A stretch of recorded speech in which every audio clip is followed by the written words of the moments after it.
Halo, Assalamualaikum warahmatullahi wabarakatuh. Pada kesempatan kali ini, Pak Andre akan mengupas tuntas konsep tentang FPP dan KPK. Mulai dari perbedaan FPP dan KPK, sampai ke bagaimana menjawab soal-soal yang ada hubungannya dengan FPP dan KPK. Pertama, kita harus bisa membedakan antara FPP dan KPK. Mungkin nanti di kelas 4 kita akan belajar tentang bahwa FPP adalah singkatan dari faktor persekutuan terbesar. Sedangkan KPK adalah singkatan dari kelipatan persekutuan terkecil. Tapi apa sebenarnya bedanya antara FPP dan KPK? Pak Andre akan memberikan contoh sehingga setelah ini diharapkan anak-anak akan tahu bedanya FPP dan KPK. Kita akan mulai. Tentukan FPP dari 8 dan 12. Pertama, kalian harus tahu dulu arti dari faktor itu apa. Nah, misal faktor dari 8 berarti kalian harus mencari semua angka yang bisa ngebagi 8 tapi tidak menghasilkan koma. Contoh pertama, Pak Andre ambil 1. Apakah 1 faktor dari 8? Cek. 8 bisa dibagi 1 enggak? Bisa kan? Enggak koma kan hasilnya? Nah, berarti 1 adalah faktor dari 8. Selanjutnya 2. 8 dibagi 2 bisa enggak? Bisa kan? 8 dibagi 2, 4. Nah, 4 itu bukan bilangan berkoma kan? Berarti 2 adalah faktornya. Selanjutnya dibagi 3. Nggak bisa. Karena nggak bisa, berarti 3 bukan faktor dari 8. Selanjutnya 4. 8 dibagi 4 bisa kan? Bisa. Berarti 4 termasuk faktor. Selanjutnya 5. 5 nggak bisa, 6 nggak bisa, 7 nggak bisa juga, dan terakhir 8. Nah, 8 bagi 8 bisa dong. Nah, karena udah 8 berarti udah sampai ke angka itu sendiri. Jadi stop. Nah, selanjutnya faktor dari 12. 1 sudah pasti, 2. 12 bagi 2 bisa kan? 12 bagi 3 bisa, berarti 3 faktor adalah faktor dari 12. Selanjutnya 4. 12 dibagi 4 bisa? Bisa. Next. 5 nggak bisa, 12 bagi 6 bisa. Jadi 6 termasuk faktornya. 7 pasti enggak, 8 enggak bisa, 9 enggak bisa, 10 enggak bisa juga, 11 enggak bisa juga, dan terakhir ya bilangan itu sendiri 12. 12 dibagi 12 pasti bisa. Jadi 12 termasuk faktor. Selanjutnya faktor persekutuan, FP ya. Faktor persekutuan itu artinya faktor-faktor yang di angka 8 ada dan di 12 itu ada. Kita cek. Nah, yang kembar mana? 1. Tuh, kita tandai nih, 1. Berarti itu faktor persekutuannya. Selanjutnya 2. 2 di 8 ada, di 12 ada juga kan? Berarti kita lingkari lagi. Selanjutnya kita lingkari semuanya yang sama, di angka 8 dan 12. 4 sama, selebihnya nggak ada kan? Berarti itu faktor-faktor persekutuannya. Selanjutnya FPB. Jadi faktor persekutuan terbesarnya. Berarti lihat aja faktor yang sudah dilingkari ini tadi, yang paling gede yang mana? Nah, angka 4 kan?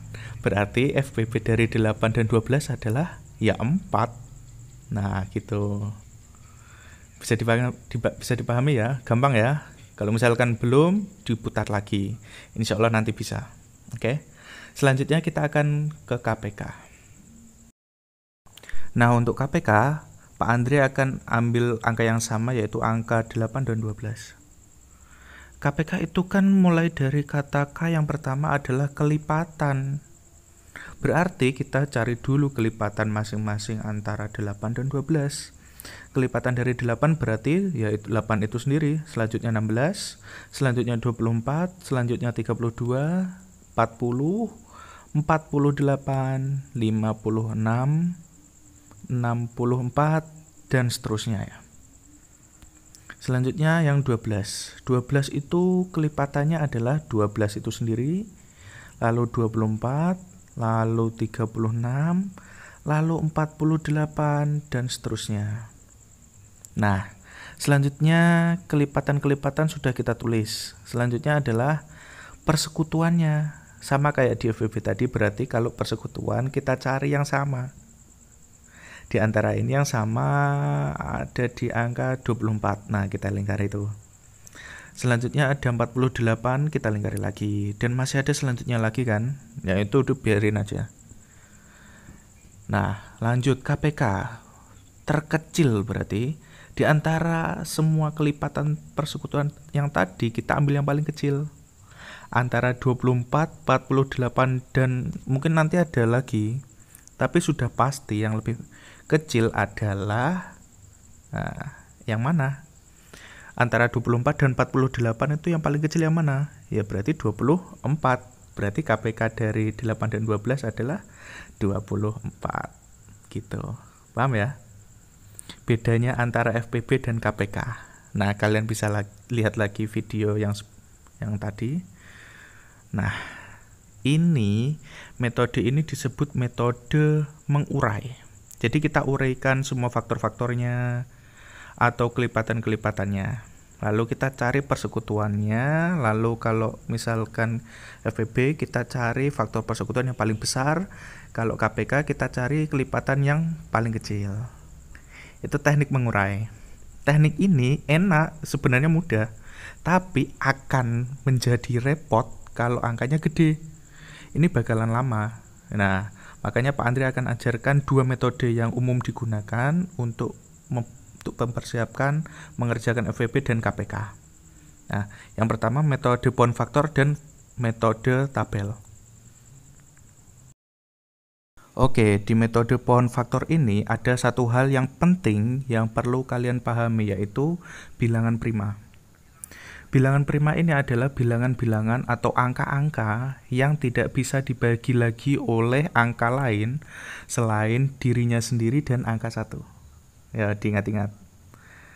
Nah, kita mulainya dari 2, lalu 3, 5, 7, 11, 13, 17, 19, 23, 29, dan seterusnya. Banyak ya.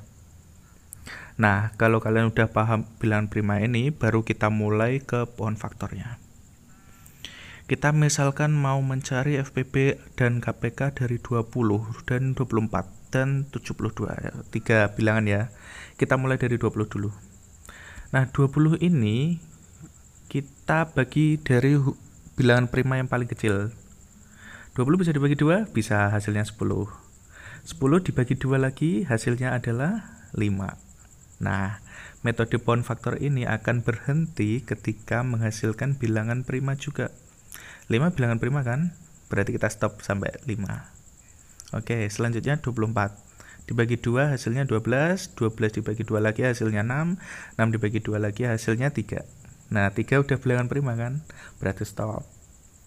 Selanjutnya 72 dibagi 2 hasilnya adalah 36, dibagi 2 lagi hasilnya 18, dibagi 2 lagi hasilnya 9, 9 nggak bisa dibagi 2, berarti kita ambil bilangan prima selanjutnya yaitu 3.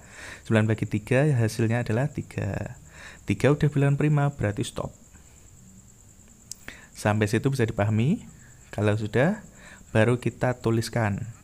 Berarti 20 itu sama dengan 2 pangkat 2. Di sini karena ada 2 kali, 2 pangkat 2 dikali 5. Selanjutnya 24 sama dengan, lihat 2-nya ada berapa? Ada 3, berarti 2 pangkat 3 dikali 3. Dan 72 sama dengan 2-nya ada 3, berarti 2 pangkat 3 dikali 3-nya ada 2, berarti 3 pangkat 2. Lalu kalau mau mencari FPB, kita lihat faktor-faktor yang sama di ketiga bilangan tersebut. Kita lihat 2 di 20 ada, di 24 ada, di 72 ada juga. Berarti 2 pasti FPB-nya. Lalu kita lihat pangkat terkecilnya. Nah, kalau FPB ini lihat yang paling kecil, kebalikannya ya. Nah, 2 pangkat 2, 2 pangkat 3, 2 pangkat 3, berarti yang paling kecil yaitu 2 pangkat 2. Berarti jawabannya adalah 2 pangkat 2 sama dengan 4. Gitu aja ya. Selanjutnya KPK. Kalau KPK kita kalikan faktor-faktorkan. Nah, kita kalikan semua faktornya. Jadi ada angka 2 dikali 3 3 dikali faktornya lagi 5. Nah, sekarang baru kita lihat pangkatnya. Nah, kalau FPB tadi ambil yang pangkat terkecil, kalau KPK justru diambil pangkat yang terbesar. Nah, kalau 2 berarti ya pangkatnya yang diambil terbesar ya 2 pangkat 3. Nah, lalu kalau 3 ambil pangkat terbesarnya yaitu 3 pangkat 2. Oke, jadi kita tulis 3 pangkat 2. Jadi 5 karena cuma ada 1 ya kita tulis 5. Udah, berarti kita tinggal kaliin aja. 2 pangkat 3 itu 8, 3 kali 3 pangkat 2 itu 9 dan dikali 5. Berarti hasilnya berapa ya? 360.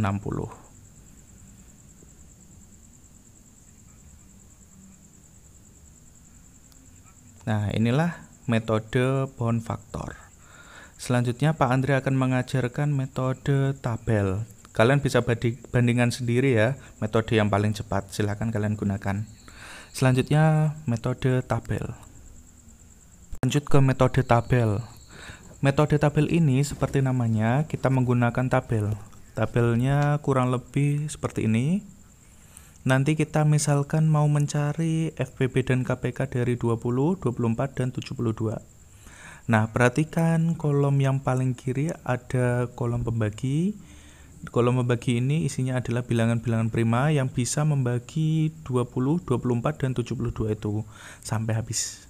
Nah, sampai 1 ya berarti. Nah, nanti FPB kita mengerjakannya sampai tidak bisa membagi semua bilangan itu sekaligus. Kalau KPK sampai semua bilangan menjadi 1. Nah, itu kata kuncinya ya. Kita mulai. Pembagi pertama, bilangan prima paling kecil adalah 2. 20 dibagi 2, 10. 24 dibagi 2, 12. 72 dibagi 2, 36. Selanjutnya masih bisa dibagi 2, berarti 10 dibagi 25, 5, 12 dibagi 2, 6, 36 dibagi 2, 18. Selanjutnya, bilangan prima mana yang bisa ngebagi 5, 6, dan 18 sekaligus? 2 nggak bisa, 3 nggak bisa, 5 nggak bisa. Nah, karena salah satunya udah kelewatan, 7 misalkan, 5 kan udah pasti nggak bisa. Kalau salah satunya udah kelewatan, berarti untuk FPB kita stop. Ingat, FPB sampai tidak bisa membagi semua bilangan. Berarti kita stop, kita garis. Nah, untuk FPB, kalian kaliin aja semua pembaginya tadi sampai kita stop. Pembaginya tadi kan ada 2 yang pertama dan 2 yang kedua. Ya udah, itu dikalikan aja. 2 kali 2 sama dengan 4. Selesai. Nah, itu FPB-nya. Gampang kan? Nah, FPB selesai. Lanjut ke KPK. Tadi kan kita udah stop sampai 2 nih. 5, 6, 12, 18. Kalau KPK, kita lanjutkan lagi pembagiannya. Tapi nggak perlu harus semuanya bisa ngebagi. Contoh, tadi sampai 2 nggak bisa, berarti kita lanjutin lagi. 5 bagi 2 nggak bisa. Kalau nggak bisa, kita tetap tulis 5. 6 bagi 2 bisa 3. 18 dibagi 2, 9. Lanjut. Bagi 2 lagi masih bisa? Nggak ada yang bisa? Berarti kita ganti berapa? Bilangan prima selanjutnya adalah 3. 5 bisa dibagi 3? Nggak bisa. Berarti tetap tulis 5. 3 bagi 3? Bisa. 1. 9 bagi 3? Berapa? 3. Lanjut lagi. Bagi berapa lagi? Masih bagi 3.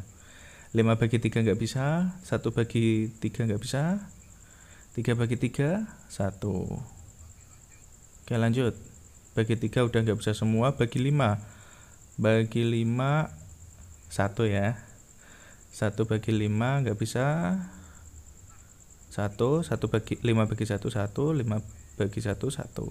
Nah, sesuai yang kita tulis tadi sampai semua bilangnya menjadi 1. Nah, kalau udah 1 semua, untuk mendapatkan KPK, kita tinggal kaliin semua angka di kolom pembagian tadi, mulai yang pertama sampai terakhir. Jadi 2 kali 2 kali 2 kali 3 kali 3 kali 5 Kalau kalikan semuanya, ini pasti menghasilkan 360. Itu. Nah, sama kan hasilnya kayak sebelumnya di pound factor. Nah, kalian bisa pilih mana yang lebih cepat, mana menggunakan pound factor atau metode tabel. Semoga bisa dipahami ya. Cukup sekian, Pak Andre akhiri. Billahi taufiq wal hidayah. Wassalamualaikum warahmatullahi wabarakatuh.